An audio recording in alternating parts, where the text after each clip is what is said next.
Bon,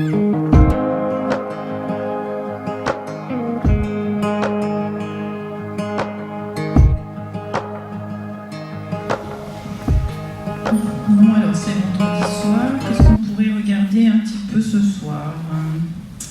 Bon, il y a pas mal d'émissions, mais... Oui, entrez. Ah, mais Clémence. Ah, bah je savais pas que t'allais venir. Bonjour Tati Sibylle. Ah, c'est trop gentil. Bah, je savais pas, franchement. C'était une surprise. Oh, trop bien. Et du coup, ça a été la semaine, là? Oui, j'étais bien. Ouais, parce que bon, les vacances, c'est déjà loin. La reprise, ça va, tranquille. Les profs, ça va. Bon, en même temps, il y a eu le pont. Peut-être plus facile. Ben alors, du coup, je regarde un petit peu le programme, là, pour vendredi soir. Et je me suis dit, ah ouais, trop bien, il y a une émission. Tu connais? C'est Koh-Lanta.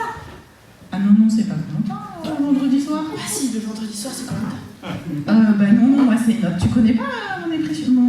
Franchement, ça te dit rien? Non. Bah, c'est famille chrétienne. Ah bon? J'ai jamais entendu parler. Bon.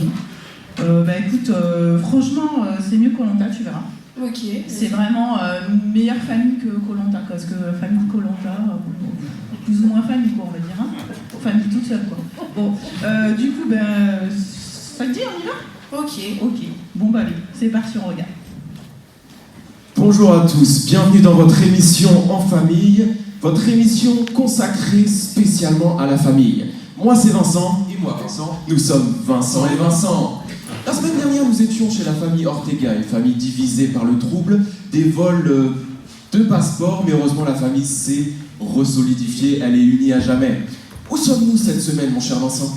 Si je ne me trompe pas, nous sommes devant l'église de Hermont-sur-Seine. Non, Hermont tout court. Ah oui, excusez-moi Vincent. Nous sommes devant l'église Coram Deo à Hermont. D'accord, c'est ça. Nous sommes donc devant l'église Coram Deo à Hermont. Nous allons parler donc comme d'habitude de la famille, sachant que cette église est une église évangélique, mon cher Vincent. Et oui. On parle en général de famille de Dieu. Est-ce que ça te dit quelque chose? Absolument pas, et toi mon Vincent? Je ne sais pas non plus. Ce que je te propose et ce que je vous propose à tous, c'est de rentrer tout de suite sans plus attendre dans l'église et nous allons voir un peu les personnes qui y sont pour leur demander ce que c'est que la famille de Dieu pour eux. Tiens avec nous Victor. Donc bonjour à tous, nous sommes l'émission En Famille, nous sommes vendredi soir et Vincent, comme tu me l'as dit tout à l'heure, je ne le sais pas non plus, qu'est-ce que la famille de Dieu? Je te propose qu'on aille demander aux personnes qui sont là s'ils savent à peu près ce que c'est que la famille de Dieu. Absolument. Viens avec nous Victor, on y va. Bonjour monsieur. Comment vous appelez-vous? Jean-Marc. Très bien. Mais oui Vincent, c'est Jean ou Marc qui s'appelle? Non, c'est Jean-Marc, un nom composé. Ah oui, Jean-Marc. Selon vous, qu'est-ce que c'est que la famille de Dieu? La famille de Dieu, c'est une famille qui s'aime dans le Seigneur, qui s'aime en Christ en fait. On a le même repère, on a les mêmes bases, les mêmes sources, et on s'y retrouve tous. Et pour moi, c'est la famille de Dieu. D'accord, très bien, merci. Alors regardons un peu qui nous avons. Si des personnes ont des réponses, vous pouvez lever la main, on viendra vous voir. Bonjour madame. Comment vous appelez-vous? Marie-Jésus. Bonjour, enchanté Marie-Jésus. Mais Vincent, c'est Marie ou Jésus qu'elle s'appelle? Vincent, c'est Marie-Jésus, c'est un nom composé. Ah d'accord. C'est comme Jean Mouloud ou Jean Rachid, c'est un nom composé. D'accord. Ok. Bon, Marie-Jésus, selon vous, qu'est-ce que la famille de Dieu? La famille de Dieu, c'est vraiment des hommes et des femmes qui partagent la même foi et qui s'aiment sans regarder en chacun un défaut particulièrement. Donc voilà, c'est juste s'aimer entre nous et vivre ensemble notre foi. Ok, très bien. Donc voilà, nous avons un petit panel de réponses. Si quelqu'un veut ajouter quelque chose, qu'il se manifeste ou qu'il se taise à jamais. Personne? Non? Bon. Personne ne veut ajouter quoi que ce soit. Ah, au fond, nous avons. Viens avec nous, Victor. Vas-y, Vincent, je te laisse y aller. Merci. Pour vous, expliquez-nous qu'est-ce que la famille de Dieu? La famille de Dieu est pour ceux qui sont nés, ni de père, ni de la mère, ni des sommes et de la volonté de Dieu. Merci, très bien, merci beaucoup. Merci beaucoup. Quelqu'un veut-il rajouter quelque chose? Oui? C'est parti. Alors, selon vous, qu'est-ce que la famille de Dieu? L'amour de Dieu, c'est ce qu'on ne retrouve nulle part ailleurs. Parce qu'il y a la joie, parce qu'on est là pour louer notre Dieu, pour l'adorer, et oublier notre semaine, oublier notre quotidien, et glorifier son nom, élever son nom. Et c'est nous qui pouvons le faire. Tous ensemble. Ceux qui connaissent Jésus-Christ. Bah, merci beaucoup. Et la transition est parfaite car il me semble que normalement nous allons passer un petit temps dans la louange. Est-ce que tu sais ce que c'est que la louange, mon cher Absolument pas, et toi Vincent? Je ne sais pas non plus, mais on me dit dans l'oreillette. Ok, oreillette fictive, mais on me le dit que la louange, en fait, c'est adresser à Dieu une reconnaissance. Et c'est ce qu'on fait ici dans les églises évangéliques. Donc, je vous laisse sans plus attendre la place pour nous amener dans un temps de louange et d'adoration. Viens mon cher Vincent, on va se mettre Merci sur le côté. Vincent et Vincent. On peut se lever tous ensemble? Comme il a été dit, il y a de la joie d'être en famille. La famille réunie va pouvoir annoncer les merveilles de Dieu. Amen. Et c'est ce qu'on va faire ce matin.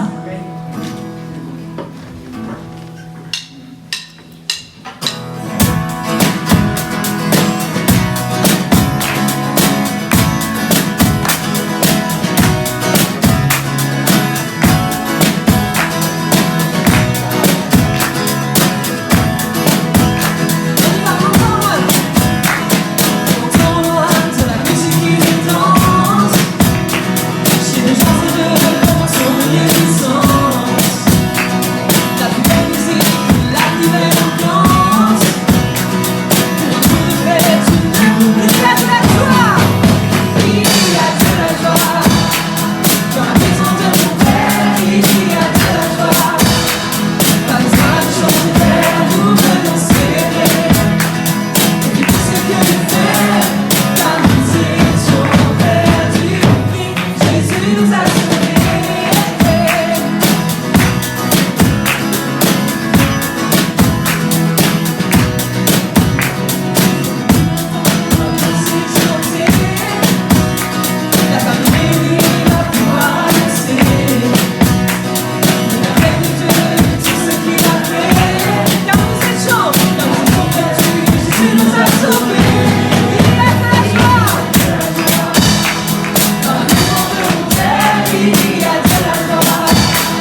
nous as sauvés.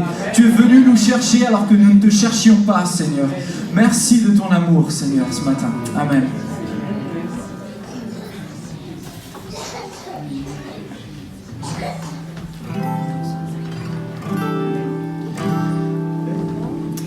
On va prendre un chant ce matin. Ça fait très longtemps, mais très très longtemps. Les plus vieux parmi nous, forcément vous en rappelez, ou les personnes comme moi qui ont grandi dans l'église. Les plus vieux, j'ai blessé quelqu'un peut-être. Excusez-moi. Nos aînés, pardon.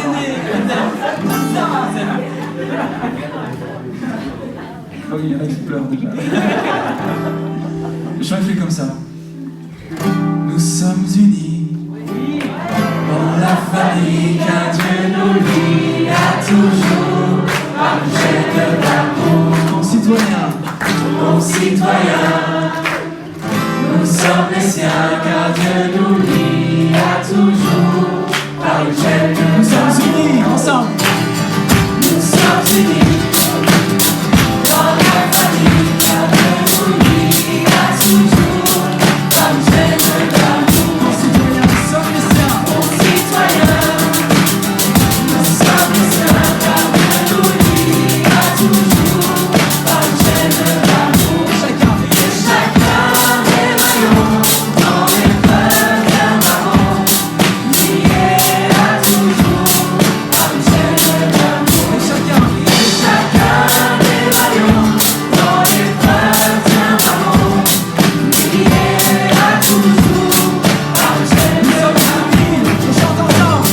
Nous sommes unis dans la famille car Dieu nous lie à toujours par le jet de l'amour. Concitoyens, nous sommes les siens car Dieu nous lie à toujours par le jet de l'amour. Chacun des maillons dans les fleurs d'un marron, liés à toujours par le jet de l'amour. Et chacun des maillons dans les fleurs d'un marron, liés à toujours par le jet de l'amour. Nous sommes unis dans la famille car Dieu nous lie à toujours par le jet de l'amour. Nous sommes à toi, Seigneur. Nous sommes les siens car Dieu nous lie à toujours par le jet de l'amour. Chacun des maillons dans les fleurs d'un marron, liés à toujours par le jet de l'amour. Dernière fois et chacun des maillons dans les fleurs d'un marron, liés à toujours par le jet de l'amour.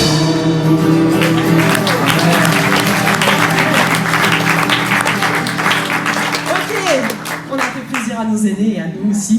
Est-ce qu'il y a des enfants dans la salle? Marie-Jésus, tu es un enfant? Est-ce qu'il y a des petits bouts de chou dans la salle? Est-ce que vous pouvez venir devant, les petits bouts de chou? Avec leurs parents, s'ils veulent, il n'y a pas de souci. 1, 2, 3, 4, 5, c'est bon. Ok, normalement tout le monde le connaît le chant. J'ai pris des chants faciles. Vous suivez, il y a Marthe pour la danse et il y a Annabelle aussi.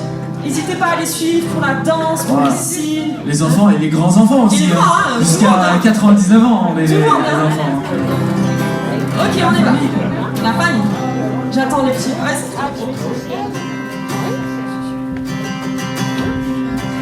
j'attends qu'ils arrivent.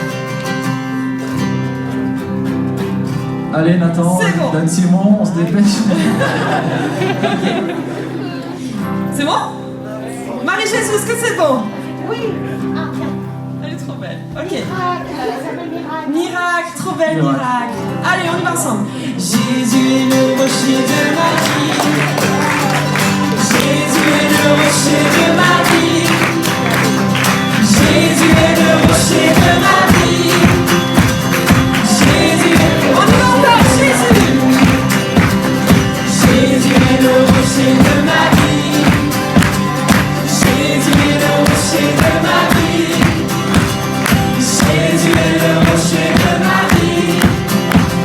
Jésus est le rocher de ma vie.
Il est bon d'être dans la famille de Dieu, d'être tous ensemble.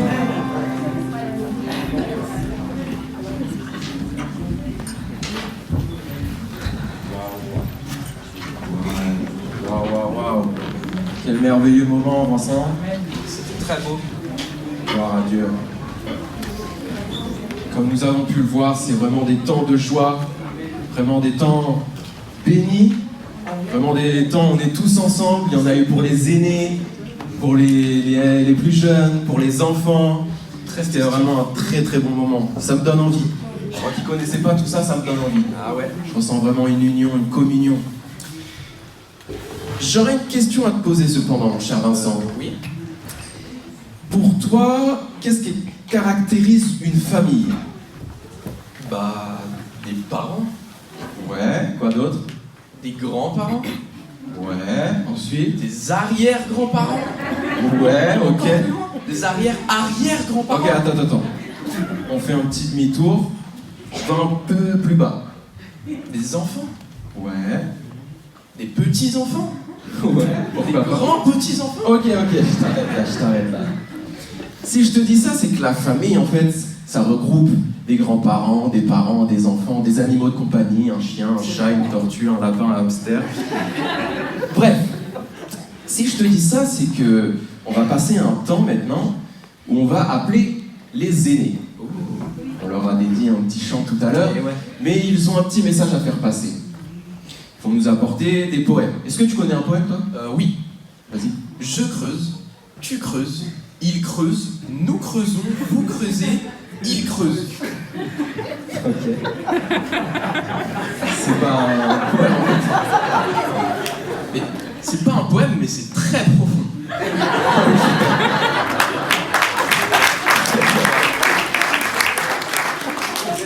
Vincent, yes. Donc si j'ai dit ça, c'est que sans plus attendre, on va laisser la place aux aînés qui vont nous apporter quelques petits poèmes et ce qu'ils ont sur le cœur. On vous laisse la place.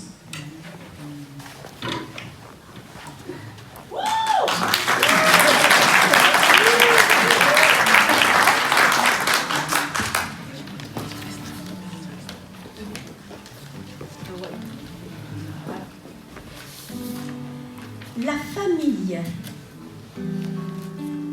La famille. Comme un jardin parfumé aux multiples couleurs, quand elle peut s'exprimer, donne tant de senteurs.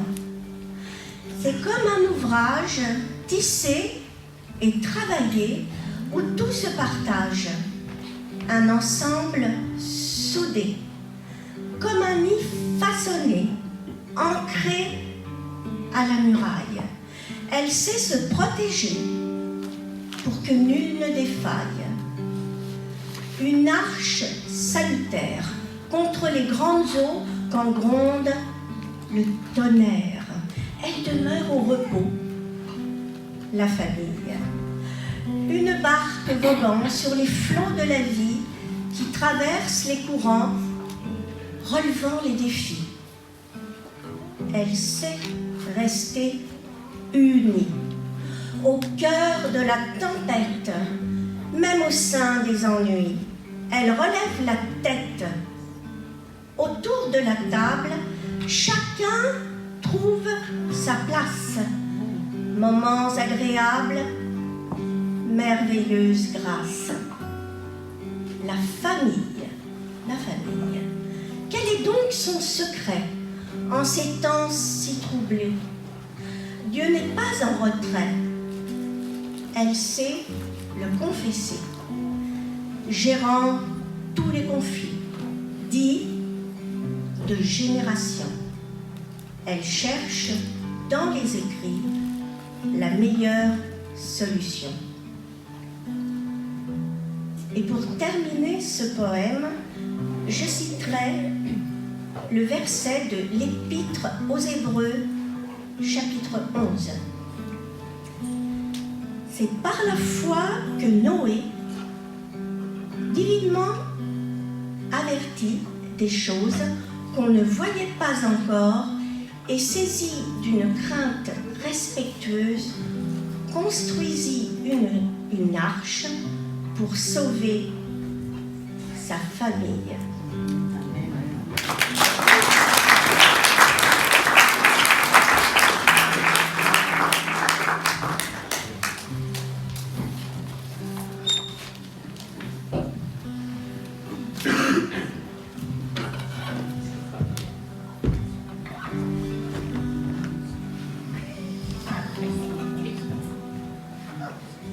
Une arche pour sauver sa famille.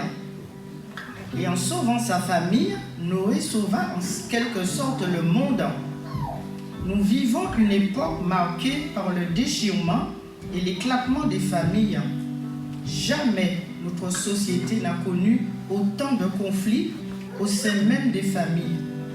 Et le résultat débouche sur des séparations qui amènent tant de souffrances et dont les enfants sont les premières victimes. Soyons des Noé et mettons tout en œuvre pour construire et consolider cette arche qu'est la famille. Utilisons les matériaux divins que nous offre la Bible. Sans elle, notre arche est menacée par les grandes eaux qui s'abattent sur notre monde, comme l'égoïsme, les différences, l'immoralité et tant d'autres fléaux qui ravagent des familles entières. Le constat est là. Sauvons et préservons nos familles avec l'aide et la grâce divine, car en les protégeant, nous œuvrons pour le bien de notre société. Si le monde vit la décadence morale et spirituelle, c'est parce que trop de familles ne sont pas construites ni protégées par des directives divines. La Bible dans 2 Timothée chapitre 3 verset 1 nous enseigne: mettons la Bible au centre de nos familles et elles résisteront à tous ces déluges annoncés. Sache que dans les derniers jours, il y aura des temps difficiles. Soyons remplis de l'Esprit de Dieu pour vivre une pleine harmonie au sein de nos familles. C'est ce que Paul écrivait aux Colossiens, chapitre 3, versets 18 à 21. D'autres illustrations peuvent nous enseigner. Le nid doit être protégé par les prédateurs de ce monde qui cherchent constamment à porter atteinte à la cellule familiale. Que Dieu nous bénisse, nous, nos familles et celles que nous représentons, la famille de Dieu.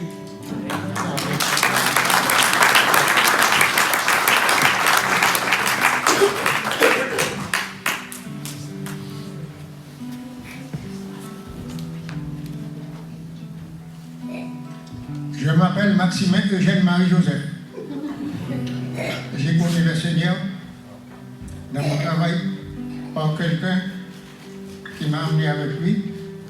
Il m'a dit c'est très bien. Alors je l'ai suivi. Dans ce temps-là, c'était l'église des Sentiers. Alors j'étais content, j'ai entendu le message, comment le pasteur prêchait. Il y avait la louange, je dis oh, ça c'est vraiment bien. Alors j'ai allé quelques fois avec lui, j'ai rentré, j'ai retrouvé. Et puis, quelques temps, bon, je me suis fait baptiser. J'allais aussi avec lui. Et puis, il y a ma soeur qui était venue en France aussi. Je l'ai emmenée, je l'ai appelé Dieu. Elle s'est fait baptiser aussi. Et au bout de quelques temps, j'ai laissé tomber le Seigneur. Et je me suis remis dans le monde.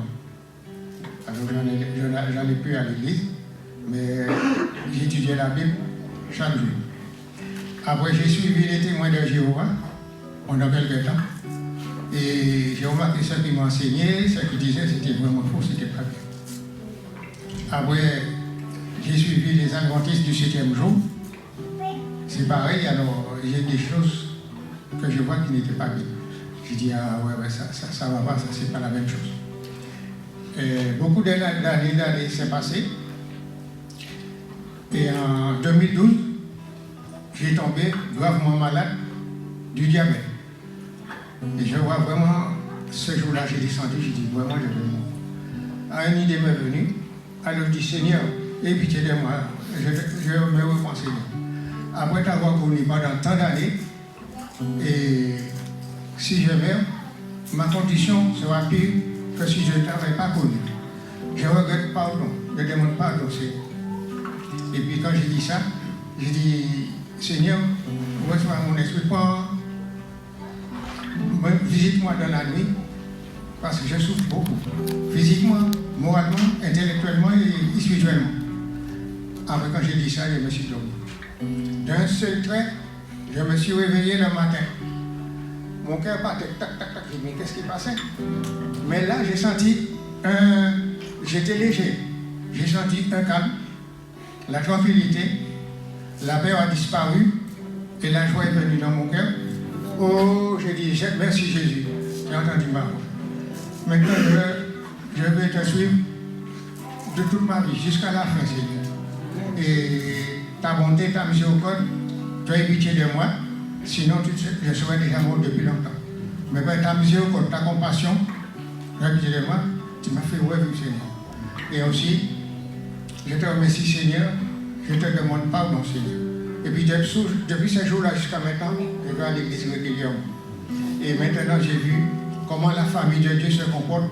C'est pas comme la famille dans le monde, c'est pas la même chose. Avec la famille de Dieu, nous avons le courage.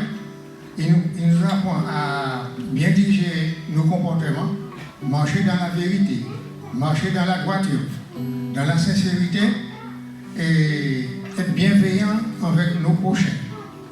Et je te dis encore merci, Seigneur. Grâce à toi, je suis encore vivant jusqu'à cet âge que j'ai.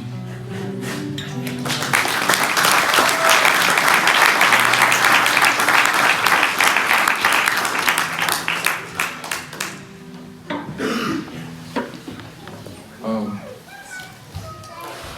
Je ne sais pas ce que vous en avez pensé, mais c'était très touchant. C'était très beau. Merci. Merci beaucoup pour cette poème, ce témoignage. Viens là, mon cher Victor, je pense que tu gênes. Tu vois, Vincent, ça c'est profond. C'est vrai que tu as dit, c'était pas très profond.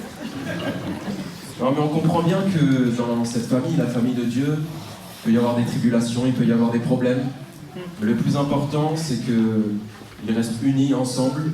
Et je pense qu'au-delà d'être unis ensemble, il y a quelque chose qui les unit ensemble. C'est vrai. Bien sûr. C'est le Seigneur. Le Seigneur, c'est ce qu'on a entendu. Et nous avons eu de très beaux poèmes, avec de très belles citations de la Bible, qui nous poussent à nous aimer les uns les autres et à prendre soin de nos familles. C'est ce qu'il faut retenir.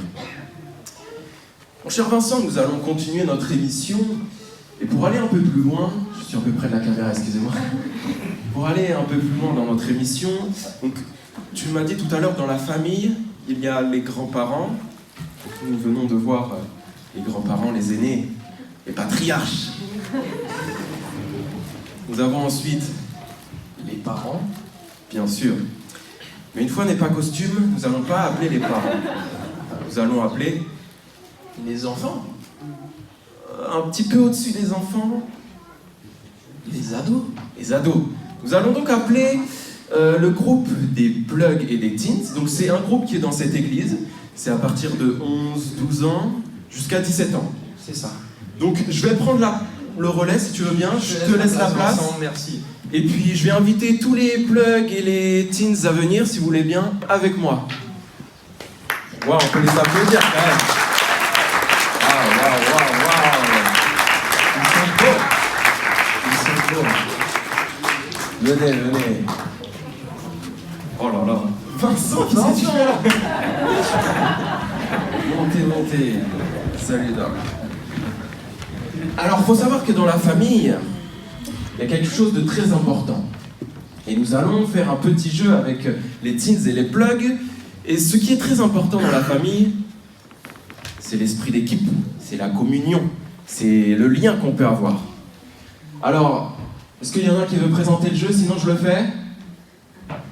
5, 4, 3, 2, 1. Ok, je vais le faire, ça marche. Alors là, on a un tableau, d'accord? Je vais venir l'installer à leur place. On aura besoin d'un volontaire dans la salle. Si quelqu'un est volontaire, qu'il se manifeste. Yes! Nous avons là on se propose bien. Alors, ce qui va se passer, je vais avoir besoin de toi. Je vais pas avoir besoin de tes lunettes, il va falloir que tu les enlèves. On va te bander les yeux, encore plus difficile.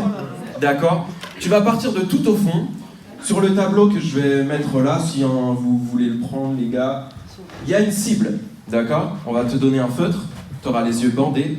Le but du jeu, c'est que tu sois connecté avec les plugs et les teens. Eux, ils vont te guider, ok? Pour que tu ailles au centre de la cible et que tu fasses une croix sur le 50. D'accord. Mais il faut faire attention, parce qu'ils sont malins. Il va y avoir des embrouilles. Vous, ce que vous allez devoir faire, c'est que vous allez devoir essayer de mener un peu sur le mauvais chemin. Non, à droite, alors qu'il faut aller à gauche. Non, recule, alors qu'il faut aller devant. Ok? Toi, faut que t'écoutes seulement la voix des teens et des plugs. D'accord. T'es chaud? Ok. Ok. Alors, je vais te confier ça. Merci, Jessica. Je vais te donner le stylo. Je vais te bander les yeux avec un super t-shirt. On peut entendre vos voix quand même un petit peu avant? Ouais, allez-y. Viens avec moi, on va au bout.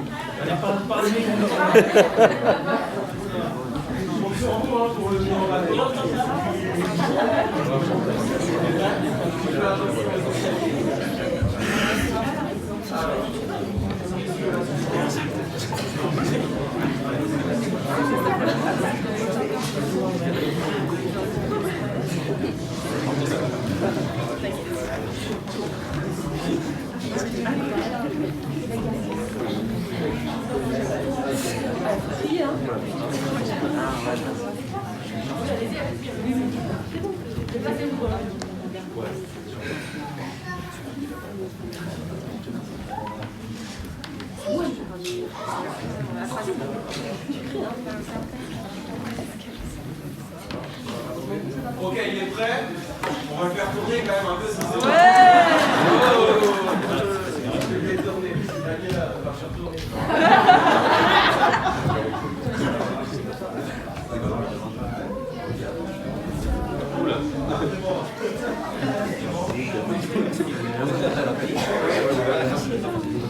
Donc, le but du jeu, tu dois aller faire la croix sur 50. C'est un technique des teams et des plugs. C'est de connecter les uns aux autres, c'est l'entraide. Je compte sur vous pour le mener en bateau. C'est parti.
Sur la caméra, tout droit.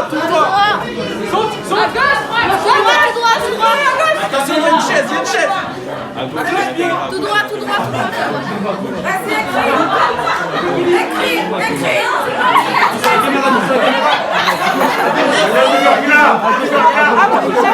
À gauche.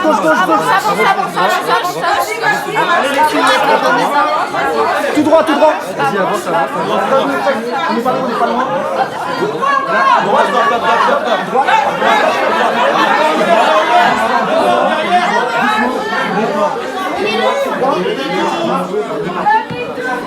Faut qu'il touche le 200, Tout droit. Attention.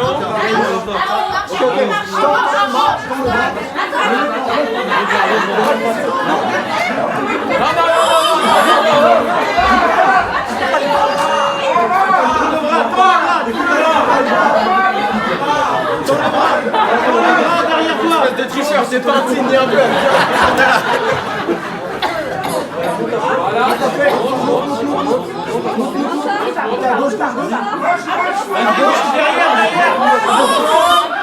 Monte la marche. Avec le cheveu. Allez, tu peux cuire. Ta tête. Mets tes deux pieds sur moi. Voilà. Ouais, voilà, c'est là.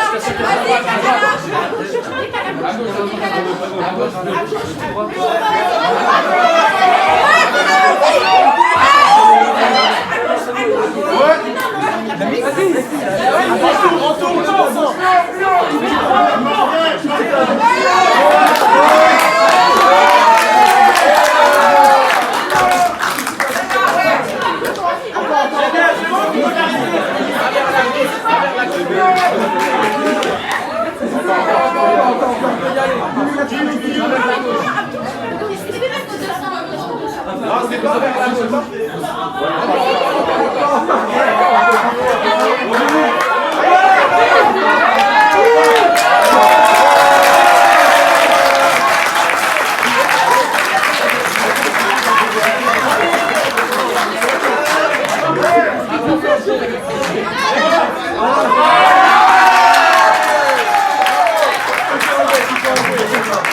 Le dessin, il était là.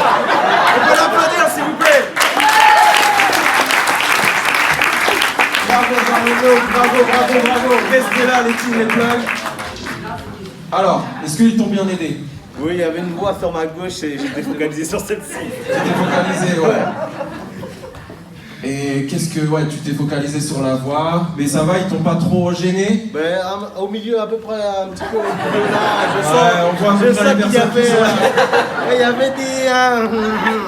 Ouais, ok. Ils étaient pas mal au milieu. Ok, merci Loreno, on peut l'applaudir encore.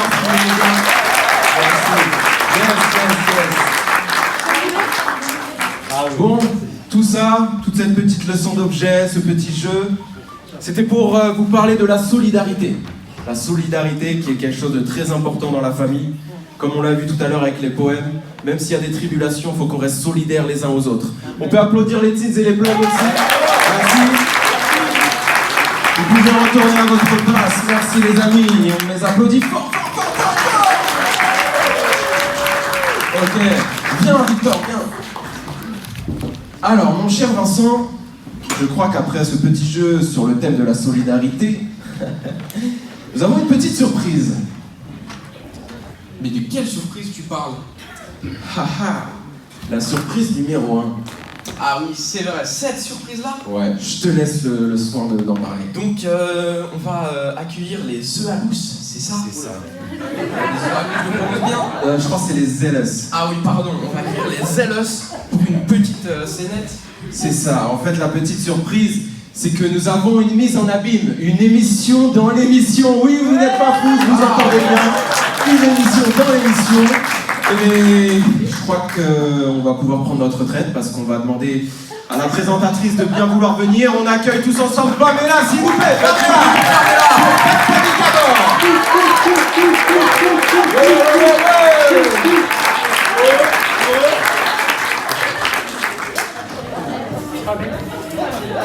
à tous.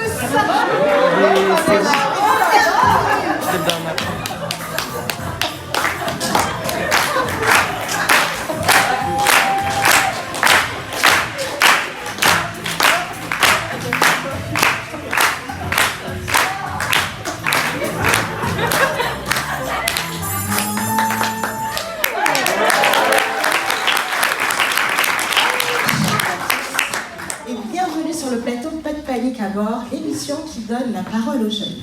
Donc avant tout, je voudrais remercier quand même Pasteur, c'est comme ça vous dites ici, Pasteur Steve, de m'avoir accueilli et Simon de me permettre de faire cette émission.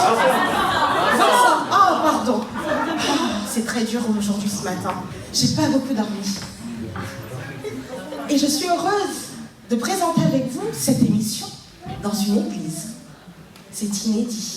Mais nous allons aborder un problème, non, un sujet, plutôt un sujet inédit. Qu'est-ce que la famille de Dieu? Moi, je n'y connais rien.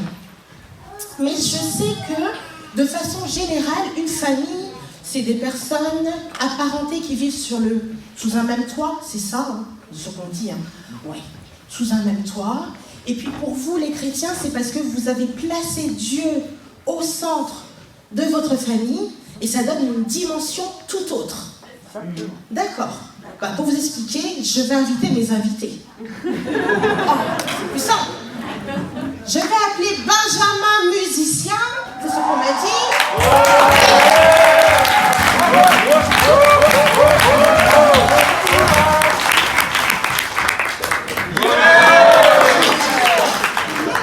Et Kenny, un danseur de l'Éternel.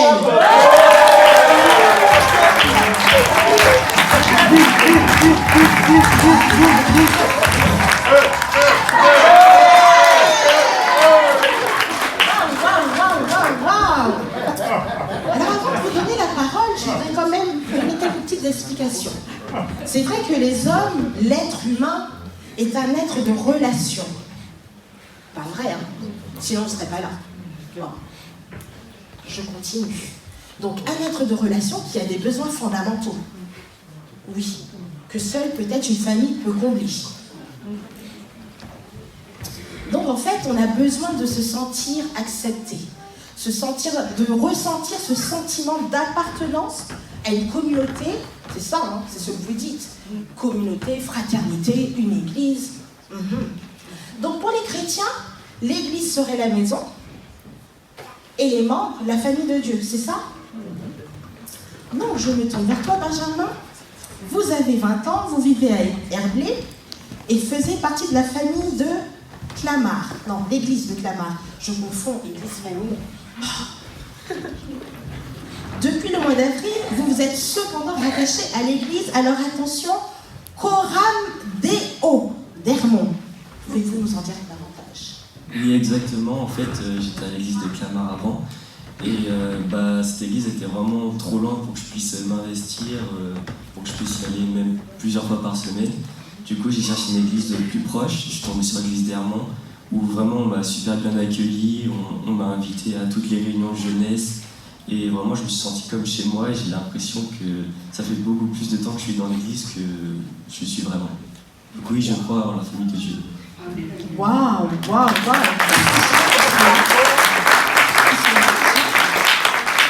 C'est qui? Les jeunes, ils sont là? Ouais. Ah, j'en vois. D'accord, c'est eux qui vous ont accueillis. Oui, c'est lui. Ok. Donc en fait, comme je l'ai expliqué tout à l'heure, c'est un sentiment d'appartenance que vous avez eu. C'est ça, puisque vous avez dit, vous êtes senti comme chez moi. Voilà, donc en fait, on peut dire que la famille de Dieu accueille les uns les autres comme des frères et sœurs. Oui, on peut dire ça. D'accord. Ok. Maintenant, je vais vous tourner vers toi, Kenny, le danseur de l'Éternel. J'espère que tu me feras des pas tout à l'heure quand même. Alors, vous avez 26 ans, vous avez grandi dans l'église d'Hermont. Cependant, selon vous, la famille de Dieu ne se limite pas à une église, ni à une ville, ni à un pays. Pour vous, la famille, elle est au-delà des frontières.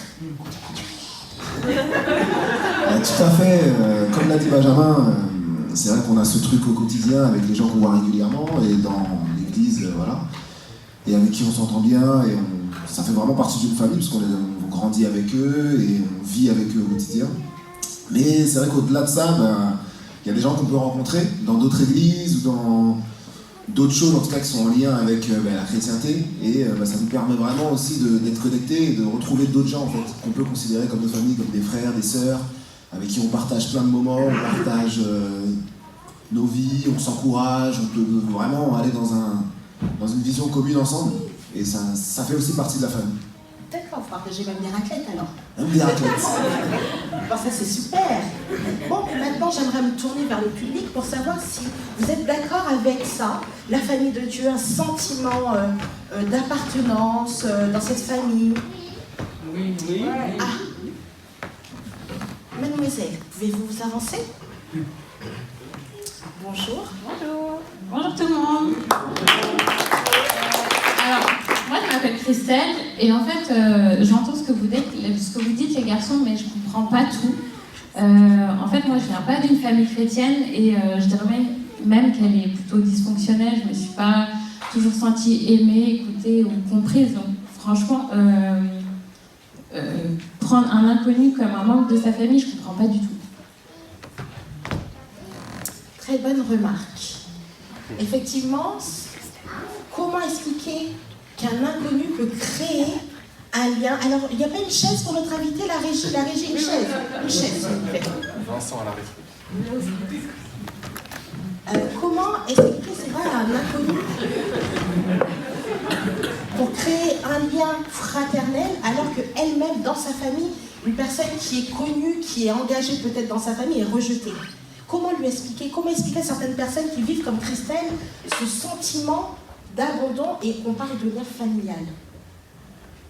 C'est vrai que c'est difficilement explicable. Moi, je sais que je peux le dire par mon expérience où justement j'ai rencontré des gens que je ne connaissais pas au premier abord, que j'ai découvert et très vite on a pu connecter. J'ai voyagé dans d'autres pays, c'est-à-dire j'ai vraiment aucun lien, pas de lien de culture ou quoi que ce soit. Je suis parti au Canada et j'ai rencontré des personnes qui croyaient en la même chose que moi et avec qui on avait un point central. Et ça nous a vraiment permis de partager des choses ensemble. On a pu comprendre qu'on vivait les mêmes choses. Et sans souci, franchement, c'est difficilement explicable, mais en tout cas, je pense que notre centre, ça nous a permis de nous connecter et de nous comprendre et de pouvoir nous entendre. Même au-delà encore de la barrière de la distance, on a aussi la barrière de la langue. J'ai rencontré des gens de toute culture, d'Espagne, d'Angleterre, des Allemands, des gens avec qui on se comprenait pas forcément dans la langue, mais dans nos actes et dans notre manière de faire, on arrivait à s'entendre et à se comprendre en fait. D'accord. Donc en fait, ce que vous expliquez, c'est que vous êtes des êtres humains qui ont accepté Jésus et donc vous suivez, vous laissez Jésus vous s'épanouir dans votre vie, qui fait que vous suivez ses commandements en fait. C'est un peu ça. Oui, tout à fait. Là, c'est vraiment n'importe quoi. Oh. Je peux. Alors, notre émission, c'est laisser la parole aux jeunes, on le laisse parler. Excusez-moi, oui. Du coup, je peux dire un mot. Oui, allez-y. Alors, j'ai grandi dans une église, d'accord? Je suis né dans une famille chrétienne, d'accord? Jusqu'à... Vous suivez, hein? Super.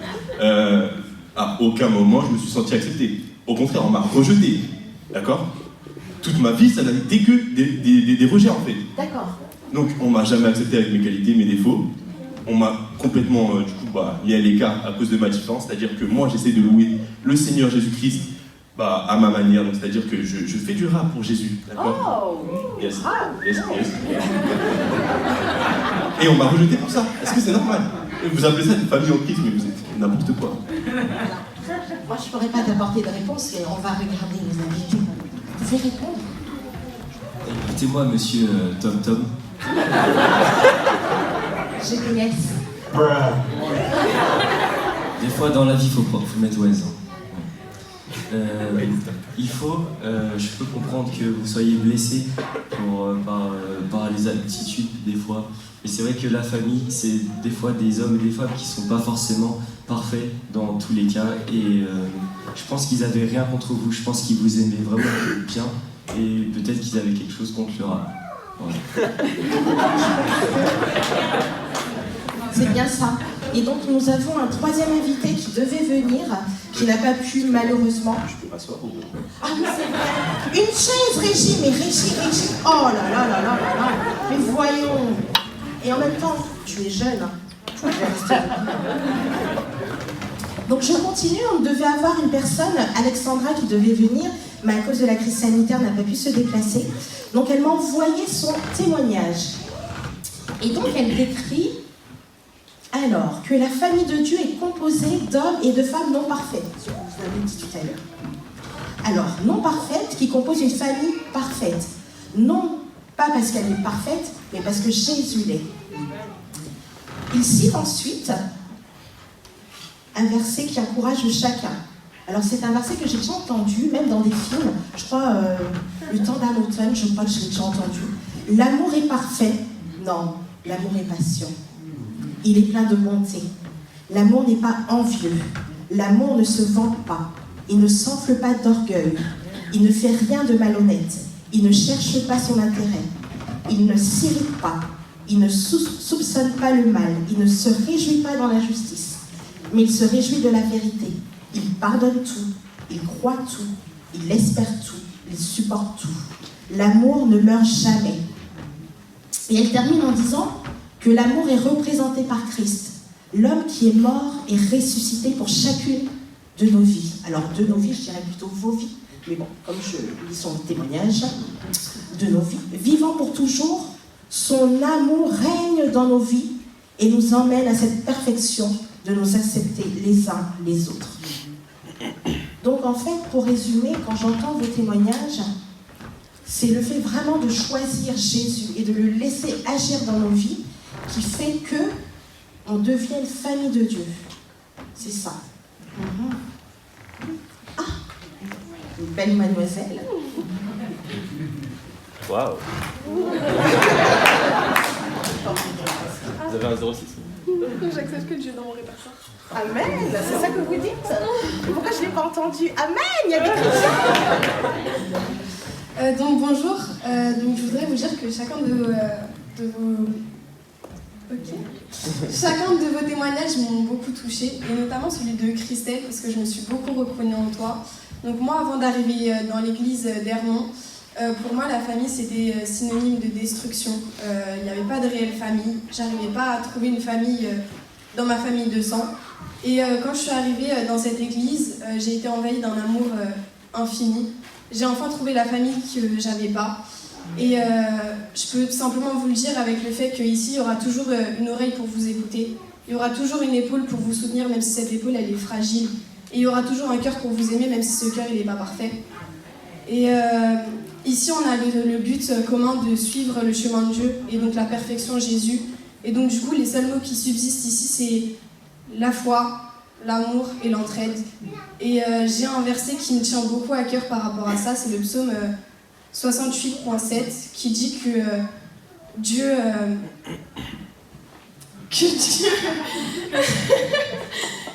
n'abandonne aucun de ses enfants, et que donne...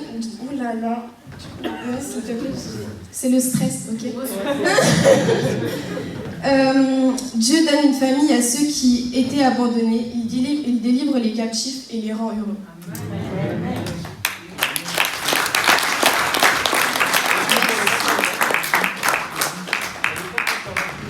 D'accord, donc le baptême, c'est un autre thème. Hein. Donc merci vraiment pour ces paroles qui sont encourageantes et touchantes. Tu vois, même moi qui ne comprenais pas au début qu'est-ce que la famille de Dieu, j'ai été percutée par ces paroles où vraiment qui dit ouais, je suis dans ma famille, j'accepte les uns comme ils viennent. Oui, je crois que vous m'avez accepté là. Merci encore. Merci pour ce témoignage d'amour, merci pour cette émission, merci encore d'avoir suivi cette émission, et j'espère vraiment que les téléspectateurs qui ont suivi ces témoignages pourront pardonner les personnes qui les ont blessés. C'est ça? C'est ça. Waouh. Et je te rends. Merci Pamela, on peut applaudir Pamela d'abord. Merci beaucoup Pamela. Ah. Alors, on vient de me dire à l'oreillette que le public est en attente de quelque chose. Oui, effectivement. Je sais pas si vous êtes d'accord, mais c'est ce qu'on m'a dit, que vous voudriez entendre du coup un petit rap des gens.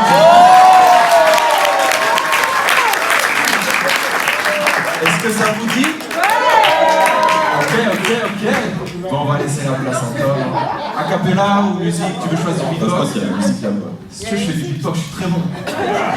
Je suis très bon. T'inquiète.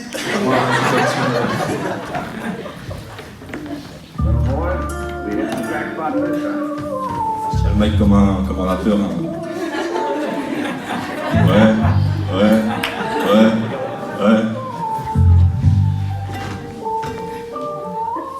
Nous on loue, personne pourra nous dire quoi que ce soit. Nous on loue, personne pourra nous dire quoi que ce soit. Nous on loue, personne pourra nous dire quoi que ce soit.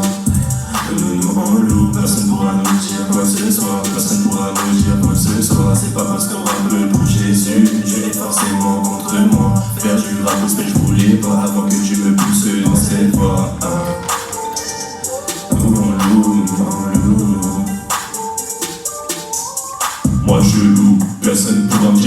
soit.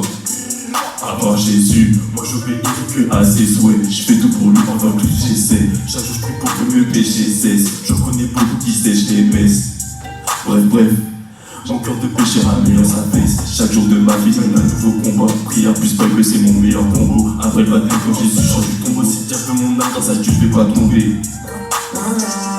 Un vrai baptême quand Jésus je vais pas tomber.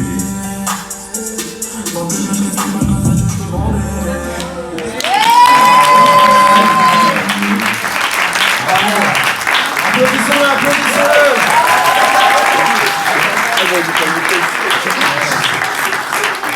A compris les paroles. Tout le monde a compris les paroles. Est-ce que tu peux donner juste le refrain, s'il te plaît? Carrément, je vais le lire parce que j'avais pas les paroles en tête. Je sors ça tout de suite. Alors, est-ce que vous êtes prêts? Le refrain c'est « Nous on loue, personne ne pourra nous dire quoi que ce soit ». Personne ne pourra nous dire quoi que ce soit, encore une fois. C'est pas parce qu'on rappe pour Jésus que Dieu est forcément contre moi. Faire du rap gospel, de base, je voulais pas. Avant que Dieu me pousse dans ses doigts. Je lis la suite ou non? Vas-y. Ok. Du coup, moi je loue, personne ne pourra me dire quoi que ce soit, à part Jésus, bien évidemment. Moi j'obéirai que à ses souhaits. Je fais tout pour lui, enfin j'essaie. Chaque jour je prie pour que mes péchés cessent. J'en connais beaucoup qui sèchent les messes, malheureusement. J'essaie de les ramener tous les jours à l'église, mais c'est compliqué encore. Mon cœur de pécheur améliore sa faith. Faith, c'est la foi en anglais au cas où. Chaque jour de ma vie mène un nouveau combat. Prière plus Bible, donc la Bible, hein. C'est mon meilleur combo. Après le baptême, comme Jésus sort du tombeau, le 21 novembre d'ailleurs, si vous n'êtes pas là. Avec mon proverbe 31 juste ici. Comme ça.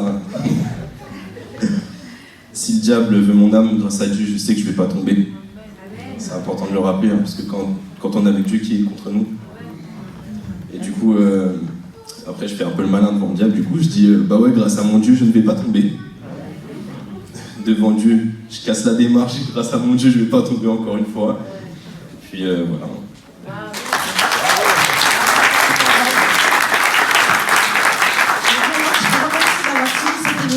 Et à la semaine prochaine pour donner d'autres paroles aux jeunes.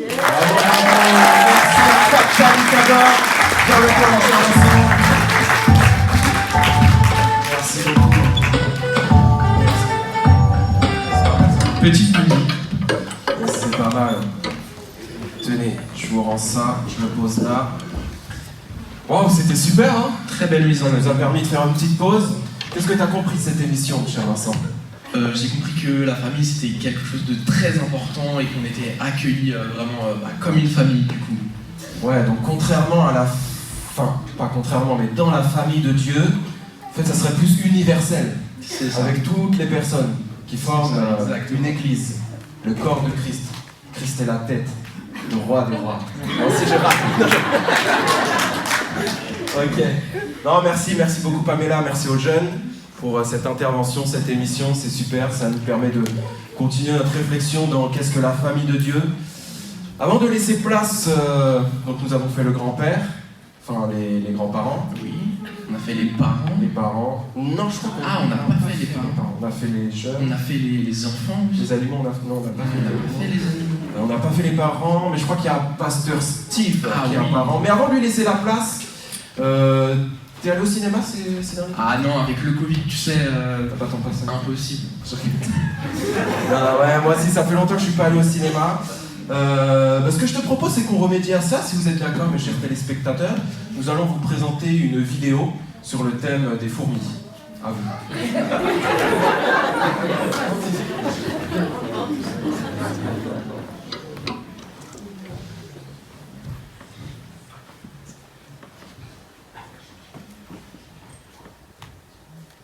À vous.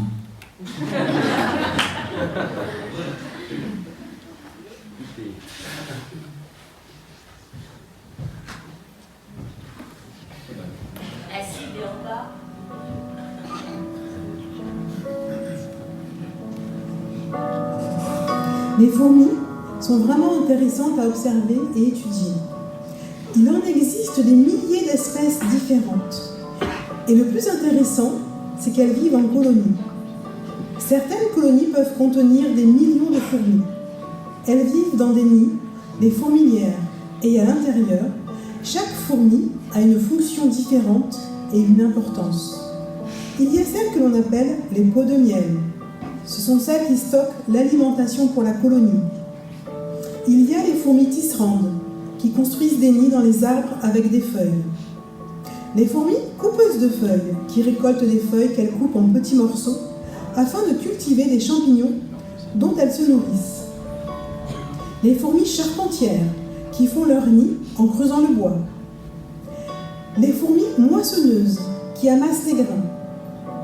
Il y a même en Amérique du Sud les fourmis légionnaires, qui sont capables, en se reliant les unes aux autres, de former des ponts pour se déplacer sur l'eau.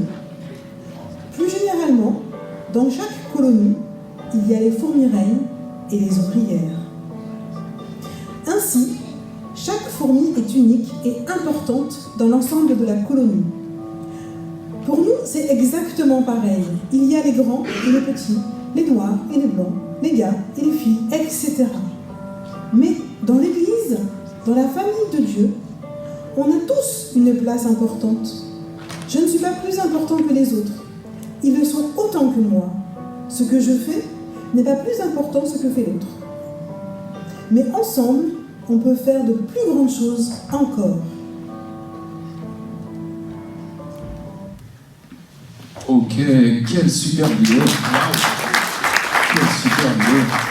Mon cher Vincent, ça nous en apprend beaucoup sur comment vivre en communauté, comment vivre dans une famille. Non, les fourmis, très intéressant. Très belle cohésion. Ouais. Donc comme je l'ai dit tout à l'heure, on a eu les grands-parents, on a eu les enfants, on a eu les animaux. C'est vrai. Les insectes. Et puis on va laisser la place aux parents, quoi. Du coup, c'est ça, oui. Du coup, Les Pasteur parents. Steve, Oui. qui est juste ici, père d'une très grande famille, très belle famille.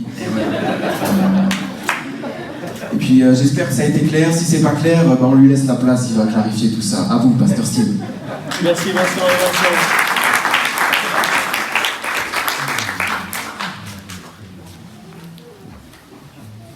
Il y a des parents dans la salle? Il y a des grands-parents dans la salle? Il y a des enfants dans la salle? Il y a des arrière-grands-parents dans la salle? Il y a des grands-petits-enfants dans la salle? Ben, c'est une famille au complet. Est-ce que vous pensez que notre famille ici, à Hermont, c'est une petite famille? Je vais utiliser aussi bien le terme comme les différents reportages l'ont dit, famille et église. Pareil, si je parle de famille, ce sera église, si je parle d'église, ça vaudra aussi pour la famille. Est-ce que vous pensez que votre famille ou que notre famille ici est petite, moyenne ou grande? Grande? Moyennement grande. Moyennement grande. Nous devons dire moyennement petite. Le plus important, en fait, pour Dieu, c'est pas le fait que notre famille soit petite, moyenne ou grande, mais c'est plutôt, Dieu serait triste de voir que l'on a une petite vision de la famille et une petite vision de qui est notre Père, parce qu'à cause d'une petite vision, ça limiterait les capacités que Dieu voudrait voir se développer au milieu de nous, dans notre famille. Vous savez que les premiers chrétiens dans l'histoire de l'Église, vous trouvez ça dans le livre des Actes, ces premiers chrétiens, on les avait accusés d'avoir rempli la ville où ils étaient, à Jérusalem, de leur enseignement, cet enseignement sur la famille, sur Dieu qui était le Père. On a même reproché à un apôtre que vous connaissez certainement, un apôtre Paul. Le monde connaît l'apôtre Paul. Et un de ses disciples, un de ses enfants spirituels, Silas ou Sylvain, d'avoir bouleversé le monde entier avec leur message. Quel impact quand même une famille peut avoir. Ça c'est important. Et Dieu a un plan de croissance.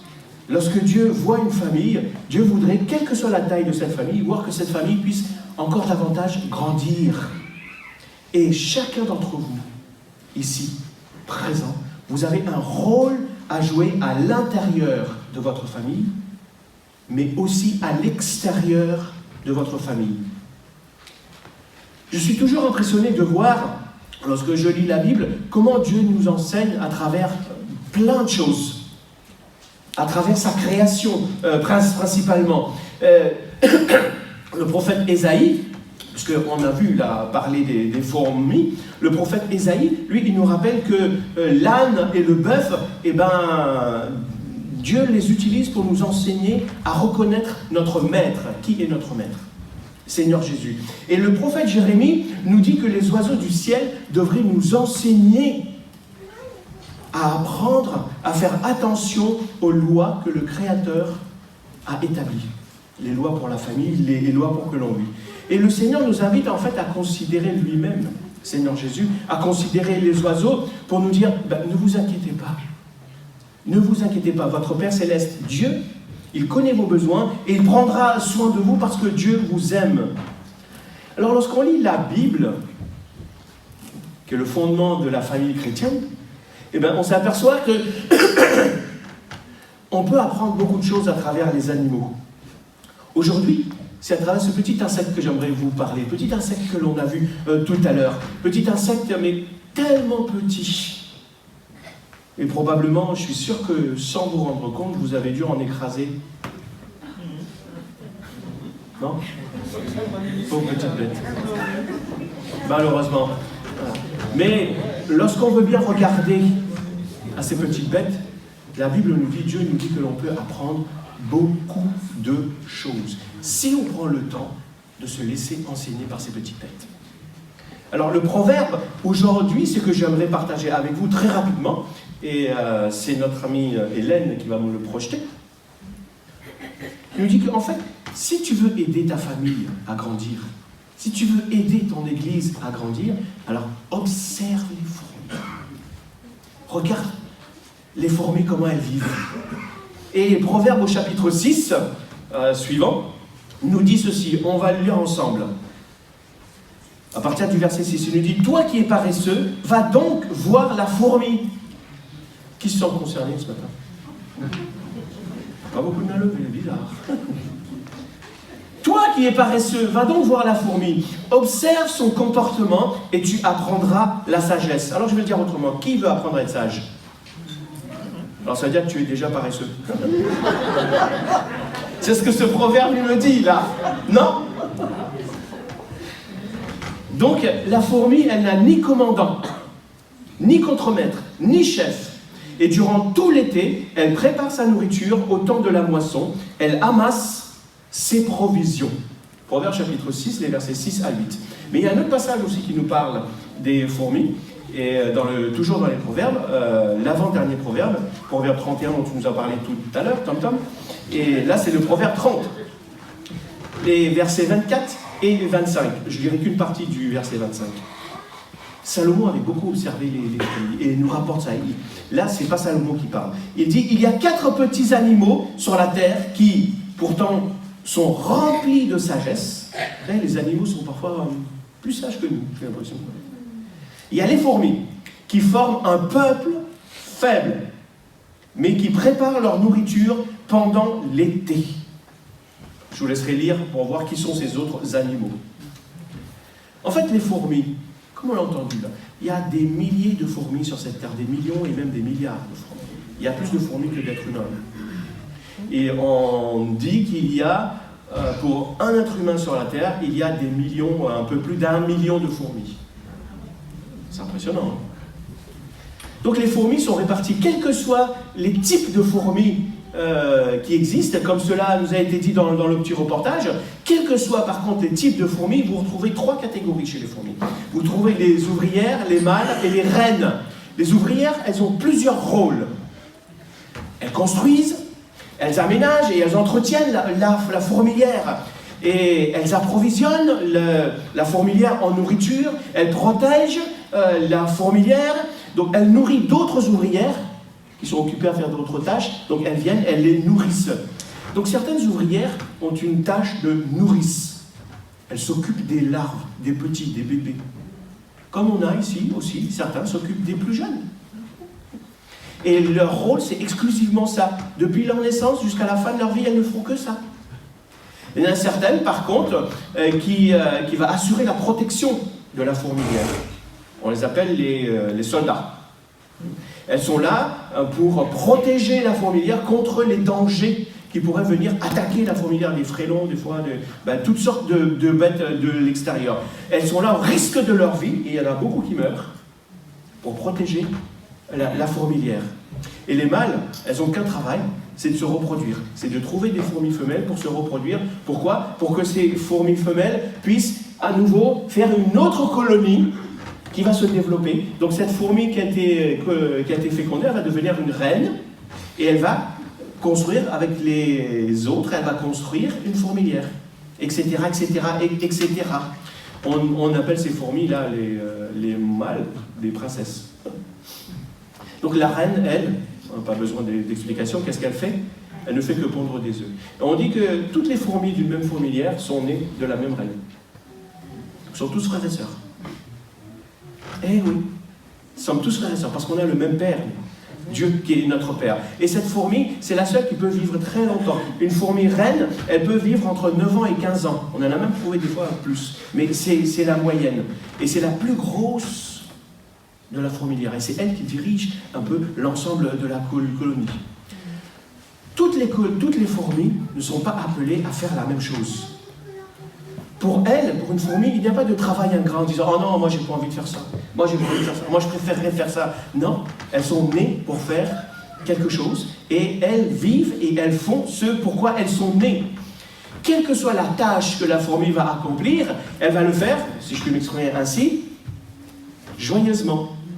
Elle va faire joyeusement son boulot, son job. Elle ne va pas râler tous les matins en disant « Oh non, il faut que je me lève, il faut que j'aille faire mon travail, etc. Oh non, il faut que je fasse lave la vaisselle. Oh non, il faut que j'aille encore nourrir un tel. » Non, elles le font avec gaieté de cœur, pour parler humain. Quelle que soit leur tâche, elles aiment ça. Aucun travail n'est insignifiant pour une fourmi. Humainement parlant, on pourrait dire qu'elle se donne corps et âme. Peut-être une expression qui est propre à nous, aux fourmis. Mais la première chose dans les textes que l'on a lus, là, qui est impressionnant, je ne sais pas si vous l'avez remarqué, c'est qu'il est dit combien ces fourmis forment un peuple et qu'elles sont petites et sans force. On peut littéralement, encore une fois, écraser des centaines de fourmis simplement avec la plante de son pied. Mais Salomon, qui les a observées, va nous dire que ces fourmis sont un peuple. Aujourd'hui, les spécialistes des fourmis parlent de colonies, de sociétés même, en parlant des fourmis.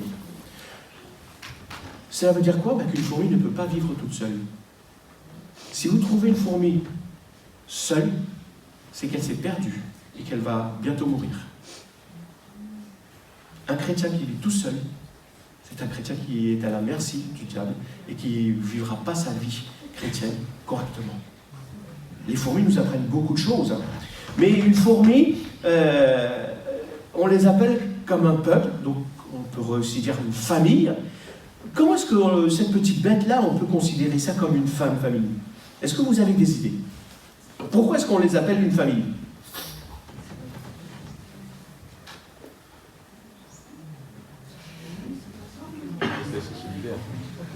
Parce qu'elles sont solidaires, elles sont unies, elles ont la même mère, elles sont tout le temps ensemble, elles travaillent ensemble, vous en savez des choses, elles sont beaucoup. Elles sont beaucoup, exactement. On dit que ces fourmis sont un peuple, sont une famille, sont une société parce qu'elles s'organisent et qu'elles vivent comme des êtres humains. Ça m'a impressionné lorsque j'ai appris ça. Lorsqu'on observe une fourmilière, on constate que ces animaux savent répartir le travail. Et personne ne râle. Elles ont toutes, à leur façon, quels que soient les types de fourmis, elles ont des maisons, elles construisent des maisons, des villages, des chemins souterrains, un peu comme nos autoroutes. Il y en a même qui font de l'élevage d'autres bêtes, les pucerons. Et elles défendent ces pucerons pour pouvoir avoir le sucre, le liquide que produisent ces pucerons pour leur propre nourriture et pour nourrir les plus petits aussi. Impressionnant, non? Des animaux qui élèvent d'autres animaux. C'est l'un des seuls à le faire. Donc tous les spécialistes affirment que chaque communauté de fourmis peut, à cause de ces éléments-là, facilement être considérée comme une peuple, une famille et même une société. Parce qu'ils se nourrissent, ils travaillent ensemble, ils s'organisent et ils se reproduisent. Ils font tout pour pouvoir se reproduire de génération en génération. C'est ce qu'on appelle, nous, la formation des disciples. Que la famille puisse grandir. Ensuite, on a fait remarquer que ce petit peuple-là, il est sans force. Pas beaucoup de force, hein, comme je l'ai dit, vous prenez une fourmi. Pourtant, à leur échelle, il y en a qui sont très très fortes. Elles peuvent soulever jusqu'à 50 fois leur poids. Mais qu'est-ce qu'on peut trouver de sage chez une petite bête de ce type? Qu'est-ce qu'on pourrait trouver bien de sage? Eh bien, Dieu répond. Il nous dit, eh bien, souvent on ne se rend pas compte parce qu'on passe à côté, ça nous paraît insignifiant ce que Dieu dit. Dieu dit, eh bien, considère ses voies, c'est-à-dire sa façon de vivre. Tout simplement, comment elle vit, et devient sage. Elle prépare leur nourriture en été. Alors la grande leçon à retirer de ces fourmis, c'est qu'elles ont une sagesse innée. Dieu leur a donné cette sagesse. Et elles ont appris, elles savent se discipliner et se comporter de façon prudente pour se préparer pour les jours qui viennent. Pour les jours suivants. Vous connaissez tous le cicada de la fourmi? Ah. Donc la discipline et la sagesse de savoir bien se préparer d'avance se voit aussi chez des athlètes, chez des comédiens, chez les professionnels de tout genre. Et lorsqu'on lui a posé la question, si Dieu vous disait qu'il ne vous reste que 4 ans à vivre, que feriez-vous? C'est Billy Graham à qui on a posé cette question. Vous savez ce qu'il a répondu? On lui a dit, si vous restez que 4 ans à vivre, si vous saviez que vous avez 4 ans à vivre, qu'est-ce que vous feriez de ces 4 ans? Je ne sais pas, qu'est-ce que vous feriez, vous? Vous alliez vous amuser, vous éclater? Eh bien, je ne sais pas s'il avait pu examiner les fourmis ou quelque chose de ce type. Il a dit, je prendrai 3 ans pour me préparer, pour être efficace pour la 4e année. Je ne sais peut-être pas ce que l'on aurait fait. Mais en tout cas, je pense qu'il a dû tirer cette sagesse des fourmis. Alors, très rapidement, c'est quoi les leçons que ces fourmis nous apprennent? Premièrement, c'est que les fourmis sont travailleuses. Elles travaillent. Elles n'ont ni chef, ni inspecteur, ni maître, mais elles ne sont pas moins travailleuses et laborieuses. Et elles travaillent par milliers, par milliers. Lorsque vous regardez les fourmis, il n'y a jamais une fourmi qui reste comme ça à attendre. Les fourmis sont tout le temps en mouvement. Tout le temps. Et toujours. Donc elles travaillent. Et pour nous, la leçon, c'est que Dieu nous a donné des capacités à nous de les mettre en application, quelle que soit la tâche à laquelle nous devons nous engager. Chez les fourmis, donc, vous avez les magasinières, vous avez les infirmières, vous avez les ingénieurs, vous avez les soldats, les reines, etc. etc. Et ces fourmis peuvent construire des infrastructures dignes de nos cathédrales, à leur mesure. C'est impressionnant, hein? En fait, le Seigneur attend que nous utilisions les dons qu'il nous a donnés, les dons et les capacités, afin que nous les mettions en commun, afin que nous puissions œuvrer et faire grandir l'Église. Voilà pourquoi Dieu nous a donné des dons et des talents. Et la bénédiction se trouve, en fait, dans la chose que vous allez faire. Dans le don que vous allez mettre en application pour les autres. Donc les fourmis travaillent sans cesse. Elles suivent un cycle. Le cycle jour-nuit. Dès le lever du soleil, elles se mettent au travail et elles ne s'arrêtent qu'à la nuit tombée. Si une fourmilière même est détruite, rassurez-vous que dans très peu de temps, la fourmilière sera reconstruite. C'est ce que Jésus disait. Il nous faut accomplir les œuvres de celui, il nous faut accomplir les œuvres de celui qui m'a envoyé, de Dieu, tant qu'il fait jour. La nuit vient où personne ne pourra travailler. Deuxièmement, qu'est-ce que ces fourmis nous apprennent? C'est aussi intéressant de savoir qu'en fait, toutes les fourmis qui appartiennent à la même fourmilière, elles ont une particularité. Et là, elles devraient apprendre des choses aux êtres humains qui vivent en société, c'est qu'elles ne se battent jamais. Jamais 2 fourmis de la même fourmilière vont se battre. Bon, quelle qu'en soit la raison, il n'y a pas de raison. Elles ont un sens aigu, comme on l'a entendu dans le témoignage tout à l'heure, elles ont un sens aigu de l'appartenance à un groupe, à une famille. Elles sont liées les unes aux autres. Les fourmis œuvrent donc dans l'unité et dans l'harmonie, deuxièmement. Leur sens de l'unité, normalement, doit nous apprendre. Doit être une règle pour la vie de l'Église et pour la croissance de l'Église. Donc les fourmis ont cette capacité à s'entraider. Non pas par des motifs égoïstes, parce qu'une fourmi ne pensera jamais à elle-même, mais dans un souci, toujours, elle œuvre dans un souci pour aider les autres et toute la colonie. Et si un grain est trop lourd, qu'est-ce qui va se passer? Si la fourmi, vous allez tout de suite voir 2, 3, 4 autres fourmis qui vont venir l'aider à transporter. Lorsqu'une fourmi est blessée et qu'elle arrive, elle a du mal à avancer, plusieurs autres fourmis vont venir l'aider et l'emmener à la fourmilière. Lorsqu'une fourmi est tombée dans la fosse, elles sont capables de créer une chaîne de fourmis pour aller chercher l'autre, une seule fourmi dans la fosse, alors qu'il y en a des milliers et des milliers dans une fourmilière. C'est beau, hein? Elles nous apprennent beaucoup de choses, ces fourmis, à vivre dans l'unité et dans l'harmonie.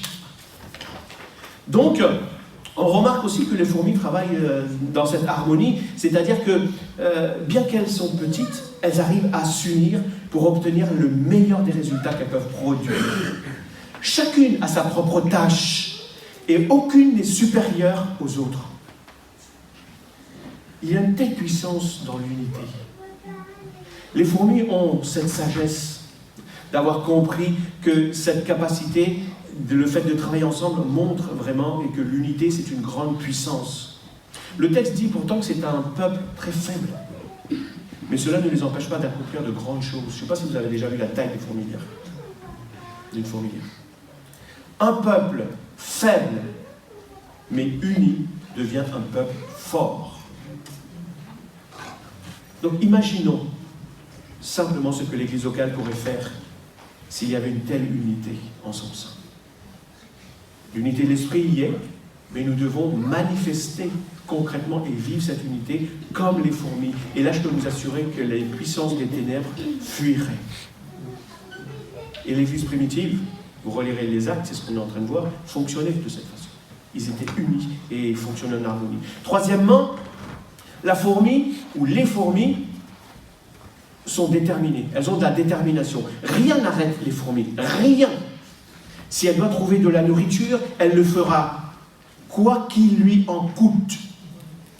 Et parce qu'elle sait que la nourriture qu'elle va trouver, eh ben, c'est pour les autres, que les autres dépendent de sa tâche, de trouver de la nourriture. Elle travaillera autant qu'elle le pourra pour atteindre son objectif, son but. C'est-à-dire, moi je suis fait, j'ai les dons et les talents pour telle chose, et ben je dois œuvrer parce que c'est pas pour moi, c'est pour le bien des autres. Voilà ce qu'elle se dit, la petite fourmi. Voilà sa sagesse. Elle est prête même à mourir pour trouver de la nourriture pour les autres. Et j'entends bien souvent des chrétiens dire, eh ben, moi je ne peux pas, moi je n'y arrive pas, je ne sais pas, je n'ai pas le temps. Quand vous entendez ça, ça veut dire qu'il y aura toujours une raison pour laquelle on ne veut pas faire ce que l'on nous demande de faire. On trouvera toujours une raison pour vous dire « non, je ne peux pas », alors que Dieu a déjà tout donné. Chacun, nous avons des dons et des talents, nous avons été créés avec cela. Mais la Bible me dit, c'est ça qui doit être notre leitmotiv, « je peux tout par celui qui me fortifie ». Quatrièmement, les fourmis ont un but et une vision de l'avenir. Est-ce que vous en avez un but dans la vie? Est-ce que vous avez une vision de l'avenir? Pour toutes les choses qu'elles font, pour toutes les tâches que les fourmis accomplissent, elles le font dans un but bien précis. Elles ne gaspillent jamais un seul geste. Chaque geste chez la fourmi, chaque tâche est dans un but bien précis. Une fourmi ne prendra jamais des chemins détournés. Même si vous la voyez faire ça à la fourmi, c'est parce que le chemin a été tracé. Elle cherche toujours, la fourmi, le chemin le plus direct pour aller dans sa fourmilière. Toujours. C'est pas parce que vous la voyez faire ça qu'elle s'est perdue. Est-ce que vous avez un but dans votre vie? Est-ce que vous avez un but lorsque vous priez? Est-ce que vous avez un but lorsque vous donnez votre offrande à Dieu? Est-ce que vous avez un but lorsque vous venez au culte? Lorsque vous assistez aux réunions? Est-ce que vous avez un but quand vous servez Dieu? Voilà ce que les fourmis nous disent. Paul, il nous dit, je poursuis ma course vers le but pour remporter le prix attaché à l'appel que Dieu nous a adressé du haut du ciel dans l'union avec Jésus-Christ. Et ces fourmis donc se préparent pour l'avenir. Elles ont un but et elles se préparent pour l'avenir. Elles mettent de côté durant l'été, elles travaillent. Pourquoi? Pour l'hiver, où le temps sera dur et compliqué, quand elles ne pourront plus sortir. Les chrétiens, eux aussi, devraient avoir une vision de l'avenir. Et pas simplement vivre au jour le jour. Je crois que le Seigneur a un plan glorieux et un avenir glorieux pour l'Église à Coram Deo. Et pour chacune de vos vies et chacune de vos familles. Durant cette vie sur terre, le temps que Dieu nous accordera à vivre, nous devons nous préparer pour l'éternité, pour après. Voilà l'objectif, finalement, de l'avenir. En fait, tout ce que nous faisons pour Dieu sur cette terre, nous devons le faire par la foi, dans l'obéissance, et être déterminés dans ce que l'on fait. Et le fait d'avoir cet objectif et de penser à l'avenir, c'est ça qui va orienter tout ce que l'on fait sur cette terre et qui devrait l'orienter.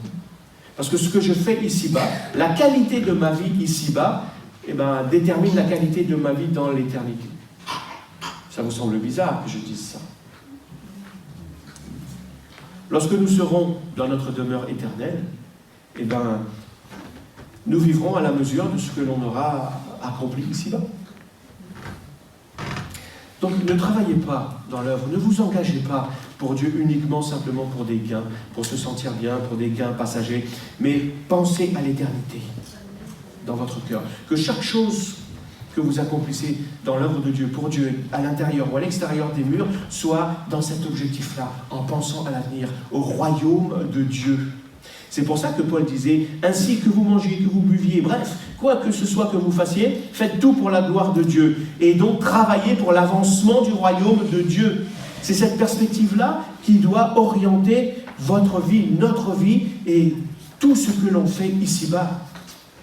Et dernièrement, cinquièmement, cette fourmi travaille jusqu'à la fin de sa vie.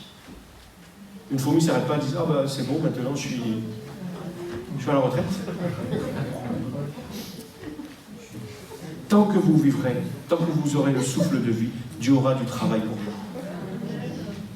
Dieu vous demandera quelque chose. Littéralement, ramené à l'être humain, la fourmi se tue à la tâche. Si je m'exprime ainsi. Mais soyons clairs, encore. La Bible ne nous encourage pas à tuer notre santé à la tâche. Ce n'est pas ce que la Bible dit. Lorsqu'arrive le temps de la retraite professionnelle, il est bon de prendre cette retraite. Mais ce que la Bible nous dit, c'est que même si nous prenons une retraite professionnelle, nous ne sommes pas encore suffisamment vieux pour que Dieu nous dise arrête de faire quoi que ce soit.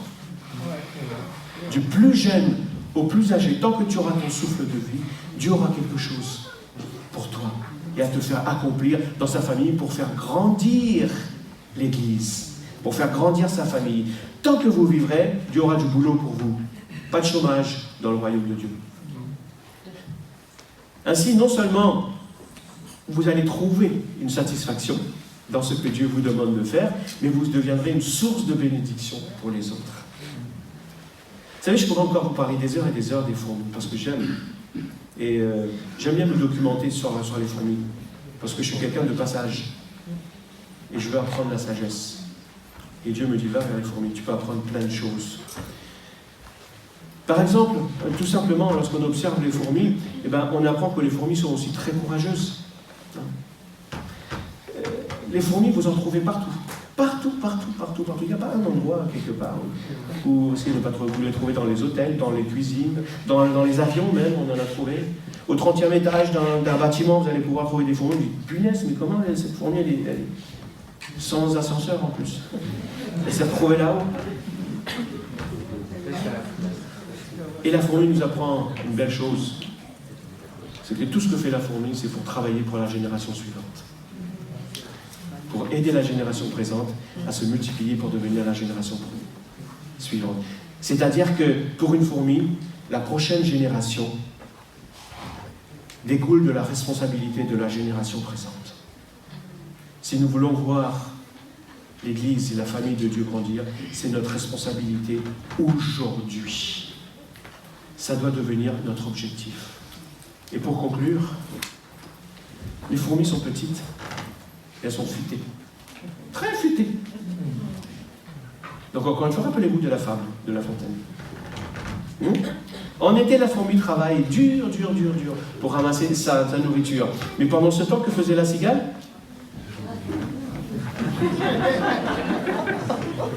Je chante, je m'amuse, je danse, etc. Mais quand vient l'hiver, la fourmi se retire chez elle pour vivre confortablement. Un jour, ça nous arrivera dans notre ciel, lorsque Jésus reviendra nous chercher. Pourquoi? Parce que la fourmi, elle a fait aussi certains sacrifices. Elle a payé le prix. Mais nous, Jésus a payé le prix. Elle peut maintenant apprécier sa récompense pendant l'hiver. Donc manger, s'asseoir, etc. Mais pour la cigale, qu'est-ce qui se passe? C'est l'heure de payer cher son insouciance passée. Elle ne s'est pas préparée pour ce temps-là. Et résultat, elle meurt de faim. La cigale. Alors qui voudrais-tu être dans cette histoire? La fourmi ou la cigale? Ne nous contentons pas de vivre pour profiter de la vie. Oui, nous devons profiter de certaines choses. Dieu nous met à disposition. Mais ne profitons pas de la vie comme la cigale de cette fable. Parce que même en profitant des bénédictions de l'Église, nous risquons fort de ressembler plus à la cigale qu'à la fourmi. Utilisons les dons et les talents que Dieu nous a donnés par le Saint-Esprit afin de mener à bien cette mission, d'aider notre famille spirituelle à grandir. Et c'est ce que Jésus a dit, allez, faites de toutes les nations des disciples, en commençant là où vous êtes, à Coram Deo, c'est-à-dire à l'intérieur de Coram Deo, mais aussi à l'extérieur des murs, là où Dieu conduit vos pas. Et je pense que tous les chrétiens devraient étudier, passer un petit bout de temps pour étudier les fourmis. Prenez le temps si vous allez. Donc allez vers la fourmi. Observez la fourmi. Examine la fourmi. Imite la fourmi. Et suis son exemple. Et tu deviendras sage. Et tu aideras ta famille à grandir. Donc que Dieu vous bénisse tous. Petits, ados, jeunes, parents, grands-parents, arrière-grands-parents, arrière-arrière-grands-parents et grands-petits-enfants. Que Dieu nous bénisse tous dans cette famille. Et que ceux qui ne font pas partie encore de la famille fourmi, mais qui est plutôt comme cigale, Dieu vous invite à venir faire partie de cette famille. Et afin que vous puissiez être au bénéfice de tout ce qu'il a prévu pour vous. Amen. Je laisse la place à Vincent et Vincent. Vincent au carré. Pour la suite de l'émission. Merci beaucoup, pasteur. Très enrichissant. Très perspicace. Je pense qu'en sortant d'ici, je vais aller aux Autres Beauval pour essayer de voir les fourmis. J'espère que cette émission vous a plu. Elle touche à sa fin, malheureusement. Si tu pouvais retenir une chose, qu'est-ce que ce serait, mon cher Vincent? Ça serait la détermination des fourmis. Même s'il y a un obstacle, elle continue jusqu'à qu'elle réussisse. Et ça, vraiment, on devrait prendre exemple sur elle. Je pense que je vais devenir une fourmi, Vincent. T'en penses quoi? Mais je suis d'accord, je serai Ant-Man. Moi, si je pourrais retenir une chose de ce culte, c'est que déjà, la famille de Dieu est universelle. Ça, on l'a bien compris. Oui. Que même si elle n'est pas parfaite, certes, en tout cas, elle vise à ressembler à une personne. Et c'est cette personne qui les unit et que, même s'ils n'ont pas un lien de sang, fait que c'est une famille. Parce qu'ils ont le même Père, Dieu le Créateur, le frère, co-héritier avec nous, Jésus. Et ils visent à ressembler à Jésus. Dites-moi si vous êtes d'accord, si c'est ça, si j'ai bien compris. Il faut viser à ressembler à Jésus. Et comme ça, on est tous ensemble. T'as apprécié, Victor? Merci d'avoir filmé cette émission. Nous nous retrouvons la semaine prochaine à Porte d'Auteuil dans un kebab avec la famille Afou Film. C'est ça.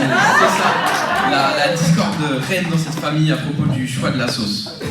On verra ça ensemble. Je les inviterai à venir ici, je pense.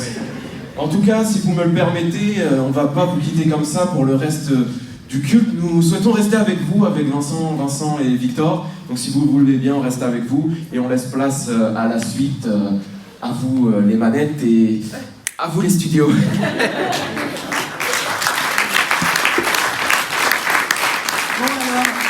Clémence, ça t'a plu? C'était comment par rapport à Koh Lanta? Là, il n'y a pas d'élimination, tout le monde s'aime. Qu'est-ce que t'en as pensé? Ah bah là c'était mieux je trouve, c'était mieux, ouais. Et par rapport à toi du coup? Bah j'ai pris une grande décision, Tati Sibylle. J'aimerais que Jésus devienne mon sauveur et que j'entre dans sa grande et belle famille qui dépasse les liens du sang. Oh, je suis trop contente. Il faut trop que j'appelle ma copine Gabi pour lui dire, elle est trop contente.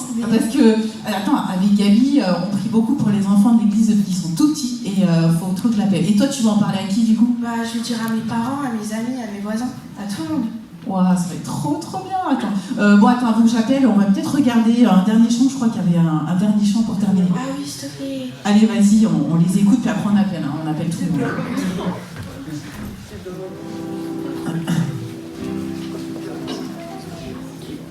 C'est bon? Ok.